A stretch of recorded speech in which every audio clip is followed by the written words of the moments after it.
Okay, I'm going to show you how I do these stupid, weird looking boxes.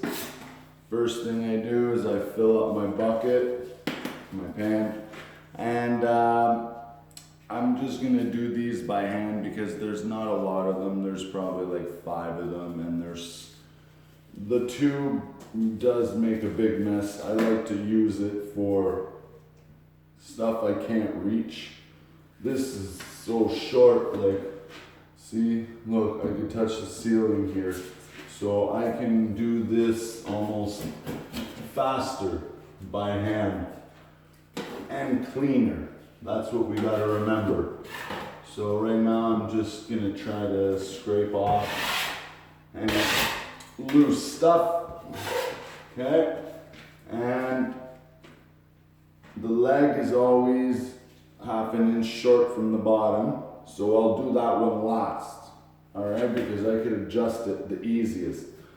And the way I cut these is I always cut the long one first, okay, which is flat, and then the second longest, which is I install second, because I got the 145 on it, and then last but not least is the leg, so I can level it, and I got a 45 on both sides of the corner bead.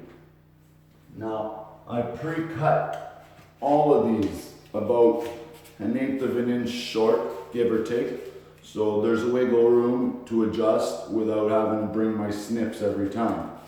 And I use these builder specials. They're only 1/2 inch wide on each side, or I think maybe 5/8 or 3/4. No, not 3/4, about 5/8. So I could use them as a half bead if I just rip the paper on one side, but they really suck because that corner has to be filled or else it does not sit right on the drywall because this metal is not long enough to go over the gap. See here, I pre-filled it a little bit because there was a gap. The drywall corners were not tight.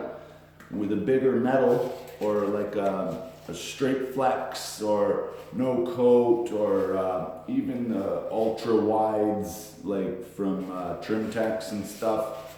But that's a lot of money per foot. Like, this is the cheapest way to go, and this is what they always give me. So that's why I use my tube, and I drilled out that center way bigger so it fills that corner.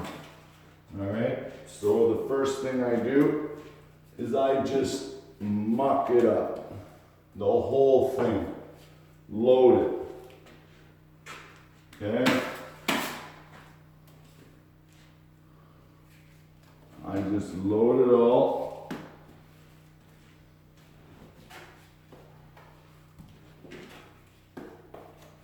Doesn't have to be pretty, it just has to be loaded. And it doesn't drip all over you. Okay, now I'm just gonna fill that corner. And I'm not taking my time, and I'm just doing it real rough, okay? There you go. Use any side of the knife, doesn't matter. We're just buttering it up, okay? And then once it's buttered up, I like to even it out, just one pass, just to even it out so you don't have a big lump under your corner in certain spots and none in the other, right? So I'm gonna be going off camera here. I'm just gonna load up this bottom real quick, okay? And I just put a little bit of mud on the tip of my knife and I run it upwards like I'm striping screws, okay? And that's it. And then I flatten it out real quick just to try to get that corner somewhat square. There you go. Good enough for me. Okay, So now I can put this down. I don't even need a putty knife. I'm just gonna use my fingers and install all of these. Okay, this one's in my way here. That's the longer one, okay? So first thing I check is to see if these corners are overbent, okay? You don't want the little tips to be sticking out. So you want to push them in just a little bit. Okay, so usually when I cut them, I prepare them already and I clean up the corners. So this side here is a factory edge. That's where I cut. So I'm gonna put this, I want the factory edge, the nice side, okay, which is right here. I want it to be on this peak, the corner, all right? So I'm just gonna massage it in, find the corner, okay? And try to eyeball it so that it's even. Not too much on one side, not too much on the other. Okay, so that looks pretty good for now, okay? Now I do the second longest one, which is this one, okay? And I've already cut one side of it, a 45. And that 45 is for this point here, okay? The other one is just square, it's flat.